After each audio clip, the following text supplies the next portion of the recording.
Welcome, everybody. It's Rock Talk with the Doc Rocker. I'm Jeff Bonomo, joined once again with Doc Rocker himself, Danton Arlotto, and we are talking homework. Every week we give each other homework, and that means it's something we haven't heard before, and we give it to each other, and then 1 week later we come back and we spit out our review pretty much. And this week we got some different things something for homework different this week. Yeah. Okay, well, what did I give you? So I had Skyclad, A Semblance of Normality. Okay. Released in 2004. Right, and you gave me a crazy violin player. Yeah, well, plays Bach. The way this all worked out, we planned on doing our homework segment for last week. We were planning to do our Halloween shoot, which, this episode will probably be posted somewhere on YouTube after the Halloween episode, which was planned for the week of June 18th when the album dropped. So we planned within 2 days, let's do a thing on the Halloween album when it drops. We'll do a first impressions board. And then, for me, assigning the homework, it was well, shoot, I got to give Jeff something today that he could listen to tomorrow. And it was just what's the first thing that popped into my head? And I've been on a big classical kick the last couple of weeks. I've been listening to a lot of Bach, especially his string music, stuff for guitar, for lute, for violin, adaptations of stuff for guitar. It was really interesting. I found some crazy guitar whiz out there, some classical guitar guy took one of his keyboard pieces and adapted it for guitar and plays the whole thing note for note, and it's ridiculous. So I've been listening to a lot of Bach. They do a lot of that stuff.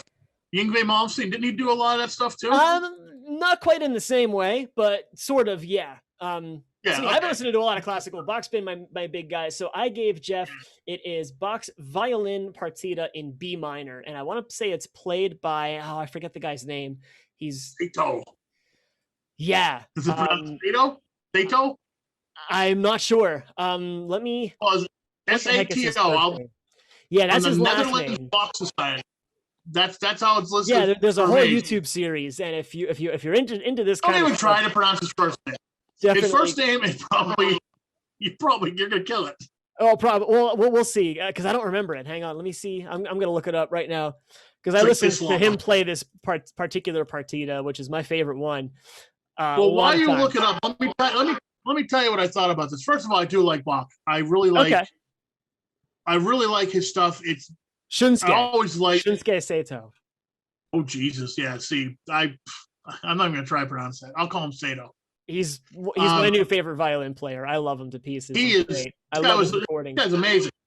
Anybody that can play Bach like that and still make it sound fantastic to me is, thumbs up for me, because I wouldn't be able to do it. What I like about this, and what I've always used classical music for, is when I need to concentrate on something, I'll put that on in the background. And if I'm doing financial stuff, if I'm doing math, or if I'm doing anything like that, I need something. It just relaxes me, something. If I'm doing something stressful, this stuff relaxes me. And even if it's a crazy violinist playing, and he was crazy, it was beautiful. And I listened to it last week, and I listened to it again today. Okay. Just to refresh my memory on it, and plus I had some boring stuff to do at work. Good way to so I put it on in the background, and it's great stuff. I mean, I've heard pieces of this before. Yeah, some of the dances because in this particular suite are pretty famous. Yeah, I've listened to Bach many times. I have a couple albums of piano CDs. Back probably when I was maybe 22, 23 years old, I started really listening to stuff like that, because I noticed in a lot of metal that I was listening to at the time, they were playing a lot of it takes a nod from this classical music. So when you're hearing stuff like that, and back then I was starting to hear about these bands from Europe that were power metal bands other than Halloween. This is pre-internet stuff. We're talking 1992, 93. So when I'm listening for stuff like this, I was searching for bands that really started doing this classical stuff, interweaving it with metal, because there's not much difference with some of this, prog metal stuff and the classical stuff, other than the classical stuff sounds classical, I guess. I don't know. Right. Instrumentation is pretty much the big, yeah, factor there. But think of how many like fantastic like guitar metal gods are classically trained. right, To some right. extent, And then even if it's not like yeah, all the way, but at least knowing some basic familiarity with the sort of compositional conventions that these classical guys were using so many years prior. this was good. I mean, this was about a half hour long, with 25 minutes long. Yeah. Really nice. It. I don't think I'll listen to it when I'm sitting by the pool, or cutting the grass. Maybe cutting the grass. I don't know. But when I need to concentrate on stuff, like it centers you. It really, and it's really. I mean, it's good. This guy's a fantastic violin player. So, it just, because sometimes violin kind of gets to me a little bit, but this guy it was sweet. I mean, it was. Well, I'm glad you liked it. Yeah. I was really kind of just throwing darts. I was like, let me just give him something totally, because it's something I know he hasn't heard. And it was just the first thing that popped into my head, because I was listening to it that day. I was like, I'm just going to throw this at him and see how he takes it. And if he likes it, I could give him more. And if he's like, what the hell is this? Yeah. We'll never do classical again, and we'll just what I really like, though, what I always liked about like when you take a classical piece and you change it as far as the instrumentation goes, when you throw a bunch of metalheads in a room and they're playing Bach, like that's really cool. That's really impressive. And that also kind of borders on, I guess, why I like TSO a little bit more than you do, is because they dabble in that a little bit. There's a lot of bands that do that, Yeah. And it also draws me back to the power metal thing, because a lot of power metal bands probably have dipped their toes in classical. Yeah, right. Especially those crazy Italians like Rhapsody. I can't them not being classically trained. Yeah, so exactly. That's you can hear some of that stuff, and even going back to like Richie Blackmore was always into that kind of stuff too. He always wanted to add the classical modes into what he was doing with Deep Purple, and then you could easily hear it in Deep Purple all the time with like all his little unisons, like with John Lord and stuff like that, little like arpeggios and shapes and things. Yeah, right. So this wasn't too like unfamiliar. It wasn't unfamiliar territory to me. Good. Well, I'm glad you liked it. Oh yeah. I went to high school with a guy who was really into classical guitar. His name was Brian something or other. Brian. It doesn't matter what his last name was. He was excellent though, and he that's my first introduction to a classical guitar player. I mean, I was like, oh, you play acoustic guitar? He's like, no, I play classical guitar. Classical guitar is a completely different instrument than. Because I was like, why are your fingernails long? And he explained to me what how he played it, and grew his fingernails long. So that was my first introduction, which was like 1990. To like. This is something that actually, there's more. Yeah, there's a whole separate pocket of the world for classical guitar. Yeah. It's big in its own little place, but in the grand scope of the universe, it's this very small kind of thing, that no one knows about unless you really. And I loved it. And I loved it. I loved that you sent me this. It was a nice change. It was a nice change of opinion. Maybe I'll give you some classical guitar stuff next. Maybe we go from Bach. We go from Meshuggah to Bach. It's great. Yeah, well, that's part of my taste. I'm kind of like I have like really specific things that I like really dig within certain genres, and then it's just all over the place. So I'm kind of a kaleidoscope. Oh yeah, sure. And we should be, and that's how. And we should be. If we're music lovers, we're music lovers. We should be. Just love everything. Why not? Well, yeah, sure. We kind of gravitate to one thing or another, but that doesn't matter.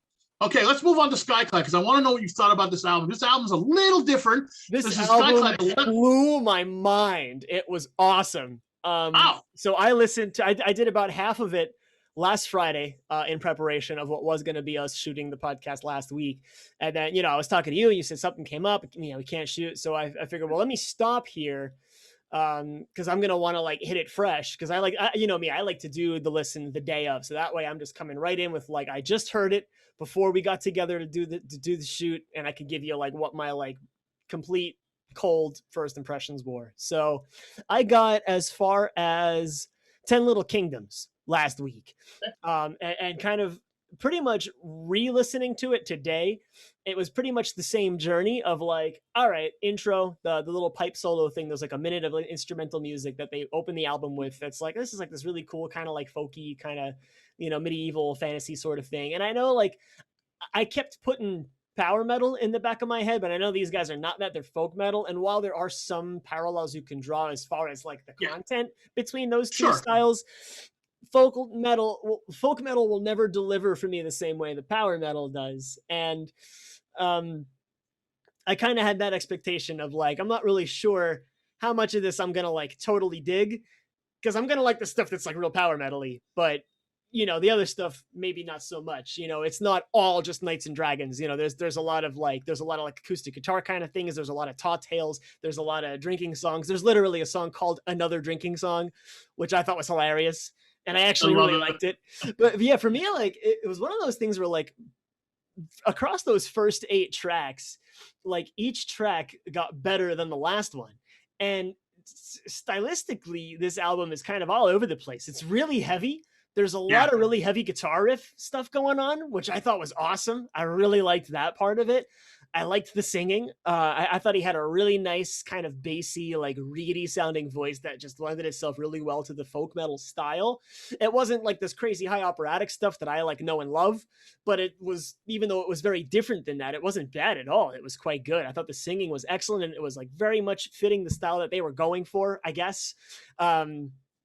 It's like real solid, like hard rock stuff though. So like the first actual track, Do They Mean Us, pretty much as far as like my basic definition of folk metal, it kind of hits it right on the head, because this is like the one other genre where I can appreciate like some mixed meter changes. I know that was something we talked about with the doom metal assignment I had with Solitude Eternus. Like I love like, this measures in 3 and this one's in 4, and then we'll go to 5 and then this goes back to 4. Like I love that kind of stuff in stuff like Dream Theater, where like all the counting keeps changing and it keeps me guessing. But when I hear it in other styles, typically it usually comes off as, these guys just don't know how to write like an even 4-beat riff and make it fit. But in folk metal, I totally write it off as a pass, because there's a lot of like traditional folk tunes, especially like Gaelic and Celtic stuff, where like there are those weird little bits. It's not in 4/4, right? Right. Yeah. And they're doing what's called like an Irish reel, for instance. Yeah, exactly. The one traditional Irish song that I learned on the boat on the Rocky Road to Dublin. That's in 5/4. Right. I believe. I think so. Right. Yeah, I think it is.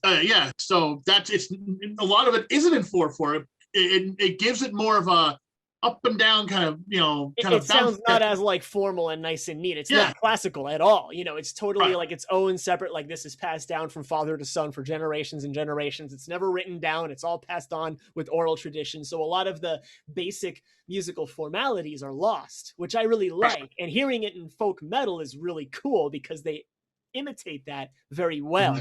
And Do They Mean Us, the first official song on the album, is a perfect embodiment of that, because most of the chorus is in 5, and it kind of like has that like, oh yeah, this sounds like a folk song adapted for a metal band, which is perfectly what I think they're going for if they're calling themselves a folk metal band. So that was really cool. Good Day to Bury Bad News was really heavy. Another Drinking Song was fun and fast, and then it had some real kind of slow halftime heavy stuff in the middle of it, which I really, really liked. Sing along part. Yeah, the sing-along stuff especially, that's pretty much a given with any sort of drinking song in a folk metal style, which that I liked. Survival Campaign was awesome. That was my favorite up to that point, until I got to the Song of No Involvement, which was like probably the heaviest of the first 6 tracks so far.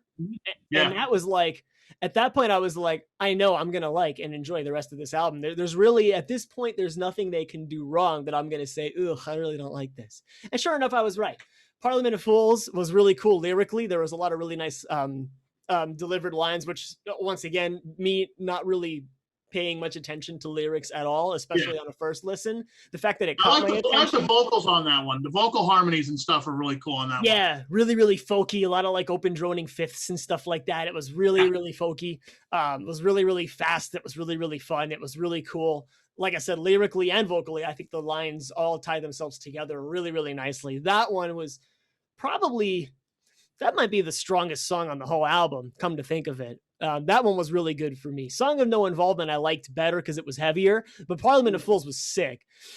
10 Little Kingdoms was insanely fast. And like at this point, it was just, this album was just taking me on a trip, you know, and I was like, I really don't know what to expect from song to song because they're changing stylistically so much in a way that I really like. Like there's still heavy guitars, there's still folky vocals, there's still straightforward song structures. It's not like a sort of symphonic thing like Halloween's Angels, where like there's like these kind of several different movements. Not really any of the songs are like that, which I think it would be kind of a turn off for me if they were, because I think structurally a folk song should be really simple. It should just be this kind of tropic sort of verse to verse to verse to verse, and then it's over. And that's pretty much what all these songs are. So like once you hear the first like 2 or 3 minutes of it, you know what to expect. And it's really cool. It's really, really good stuff. Then we got to A Ballad for the Disenchanted. This one I heard for the first time today. Because like I said, I only got as far as 10 Little Kingdoms, and then I stopped because I knew we were going to push back a week. So today I figured, let me give a fresh listen to all of it. So I started over and I did from the intro to the outro. So Ballad for Disenchanted I got to for the first time today, and that one became my favorite track. Because it follows this really interesting modal harmony that's way different than the rest of it. And I really liked that. And it was really dark, and it was really colorful, and it was really cool.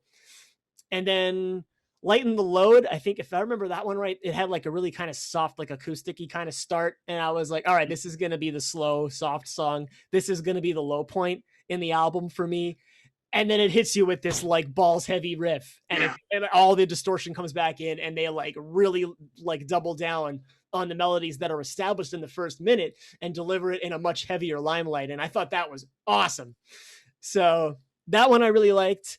And then I don't know what the meaning of this one is. NTRWB. That's got to be an abbreviation for something, right? I'm not sure. I never really looked into that for some reason. No idea. But that was pretty much like right along the lines of Survival Campaign, Song of No Involvement, like really just like solid, heavy, fun, cool. Like, and none of these songs overstay their welcome. They're all really short too. Most of them are 4 minutes or less. Hybrid Blues, which is pretty much the last track, I thought was a really fun closer. And it was pretty much like the same experience of listening to Lightening the Load, but like stretched out and even more to the extreme of like, here's this like real slow kind of soft acoustic thing with these really nice vocal lines. I thought the chorus was really pretty.